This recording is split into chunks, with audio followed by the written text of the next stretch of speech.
driver continues to protest his innocence, but has by now adopted a blasé attitude that seems to really wind the cops up. The officer now moves on to the tried and tested method for determining if someone's too drunk to drive, hoping to wipe the smug expression off this bloke's face once and for all. But he does surprisingly well, and they feel he has the audacity to call into question parts of the test. I think he's on the pivot on my right foot, but I'm asking you, I don't know. Okay, I explained the test to you. You did explain to me, I'm asking you. One portion of the test is, am I pivoting on the foot that is behind me, it's my left foot? Or do you want me to pivot on the foot that is behind me? Seems quite polite to me. This really winds the cops up. He's been real edgy, just real snotty with us, giving us a problem. Oh yeah, he's got a strong order. Yeah, he looks like real trouble, yeah, and he smells. You can't say someone smells. I guess these cops didn't like the thought that someone might actually pass one of these tests. Georgia law requires you to take some preliminary tests in order to determine what your alcohol level is. If you don't take the preliminary test, then your driver's license could be taken and suspended for 1 year. All he's doing is asking a few questions about what's going on. The fact that you're displaying manifestations that you are unsafe when driving on the roadway and under the influence of some substance, whether it be alcohol, drugs, or both. So even though this bloke passes a sobriety test with flying colours, the cops decide they want to nick him anyway.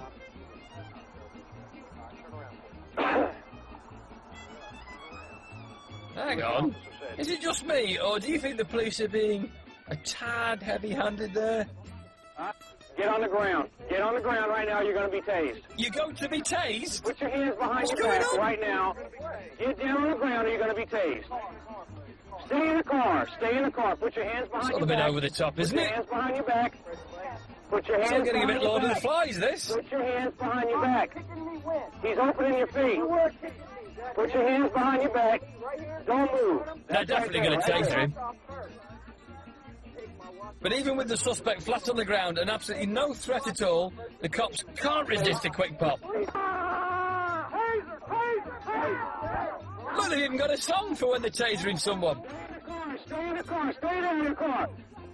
So having neutralised the threat of the completely passive driver, the cops now turn their attention to the urgent matter of his elderly mother, who they pepper spray into submission.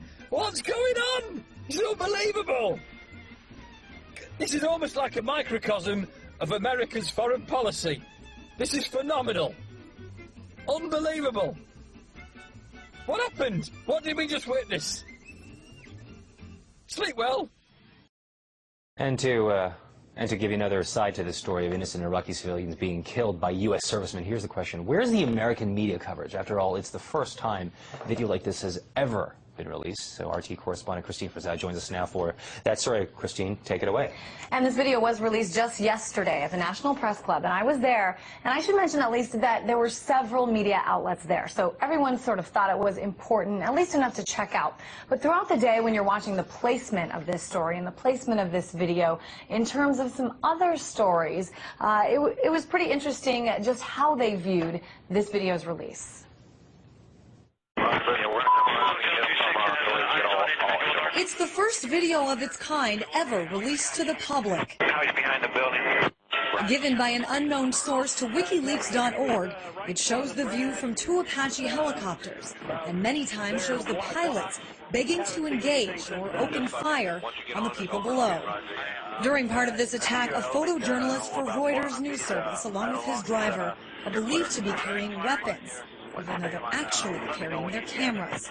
They and 10 others are attacked and killed. Come on, fire! This video was covered in a black box by some mainstream media outlets and not shown at all by others. It looks like they were asking for permission to engage. That means to fire, but we don't actually see the shots being fired.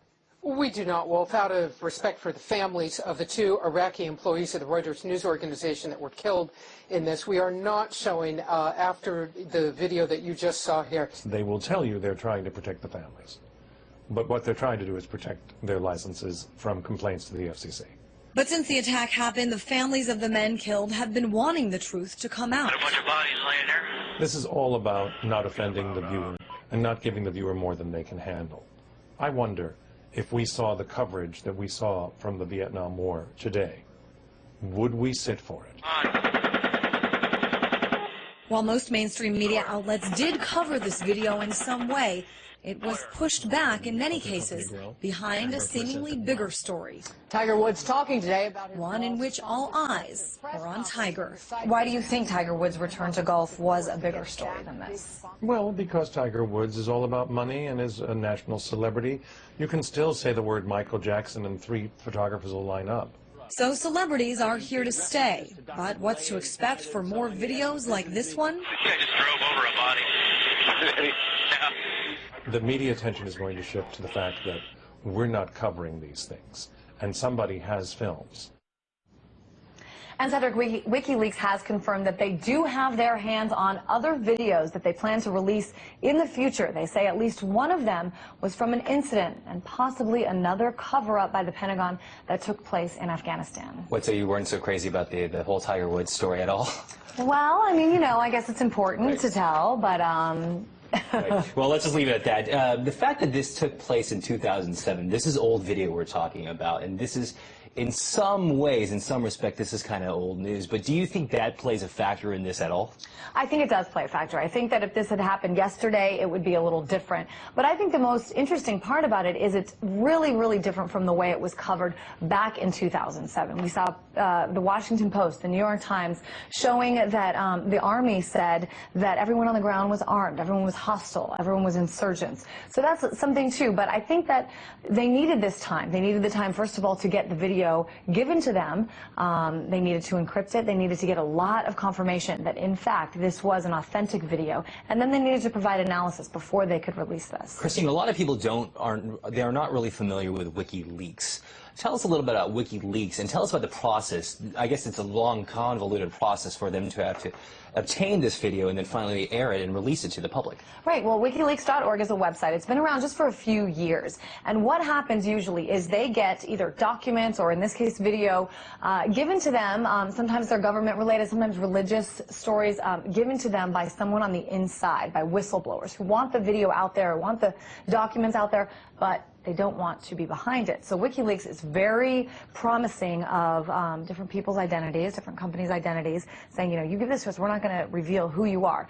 They put it on their website, and usually they think that they're doing it for public good.